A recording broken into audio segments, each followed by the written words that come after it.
All right. Here we go. Back. Welcome back. This is where we left off. I have a kind of trumpet-shaped piece of clay.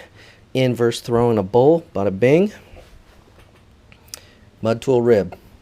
You don't want your rib to be perpendicular to the clay. You want it to be angled upwards with the clay. All right. Reach all the way down. Can you see that? All the way down. And the wheel speed is going slower, and I'm going to reach into that inside corner. Okay? And I'm gently going to press towards 3 o'clock, or maybe about 4 o'clock. I'm not trying to get the entire shape of the bowl in one pass. I'm just nudging the clay along. Okay? And you'll notice my rib, my clay, it's all dry. I'm not using any more water from here on out. Water is the enemy. It's going to make our bowls real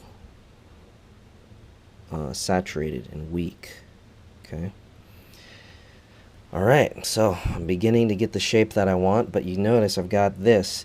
I love Dan Dermer's, shout out to Dan Dermer, Higher Fire Clay. He calls this thing the jacuzzi seat. So funny, right? When you've got this little step down, that's no bueno. What you want to do to avoid that, can you see that? I'm trying to stick my camera up in there. Is you want to press with a rib right there on that corner on that jacuzzi seat. Look at that. Keep that rib just to the left. Just to the left of center. And work it back nice and slowly. Alright? Now you don't need a big old fancy mud tools rib like this. You can use anything that's round and doesn't have a corner on it. Okay? I'm going to press this out a little bit more. I want you to see, here's a little side view, bada bing, right? Getting that belly that I want, but it's still pretty tall. I want a little bit wider of a bowl. So I'm going to keep on pressing.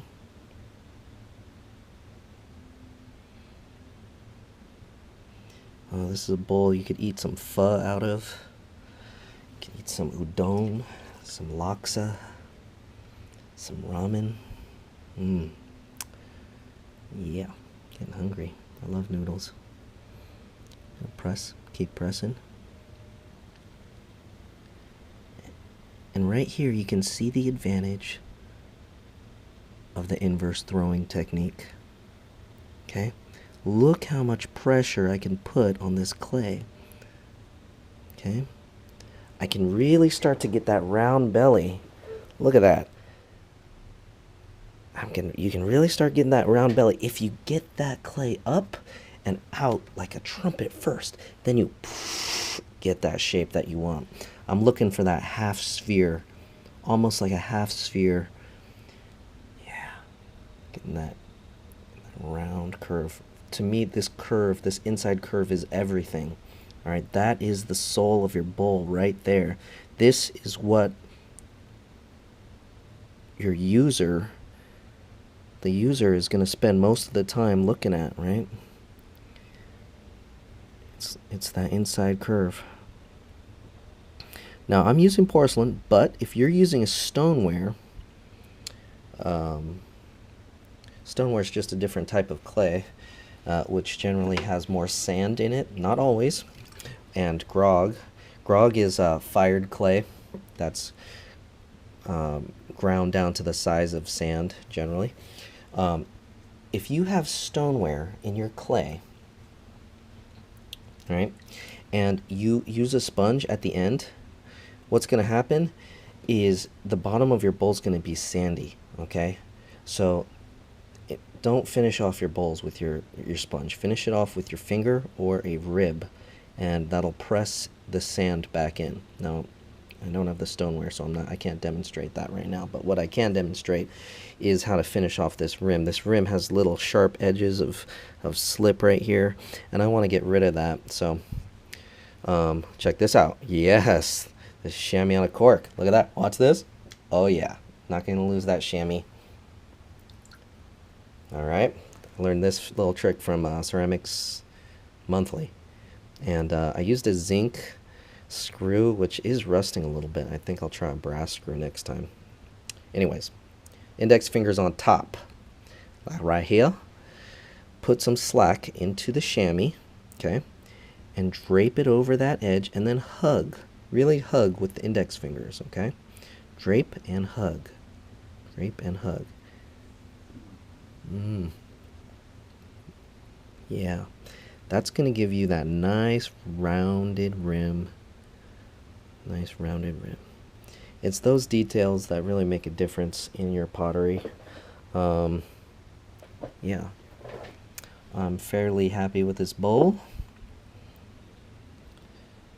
Let's talk about doing an undercut. Ooh, I'll show this one. Yeah, okay, undercut. Undercut. Always undercut your work.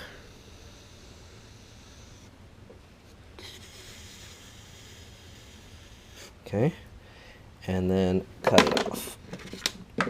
Wire tool. This is how I like to do it. Put some water down. Fists between the wire. Let me clean my wire. Fists between the wire. Wrap one time around the fist. Thumbs down. Draw that water. Draw that water underneath the bowl.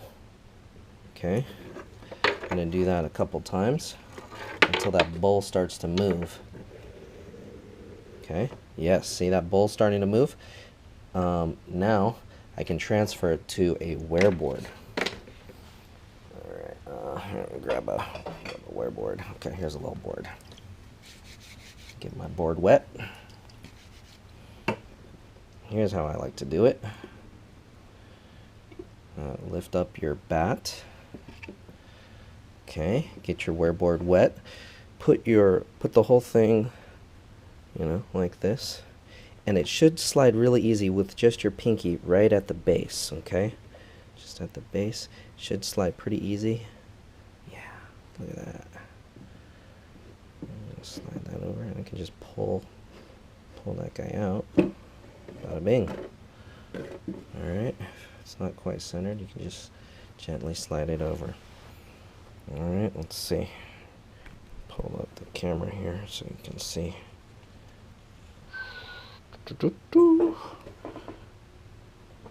Alright, there we go.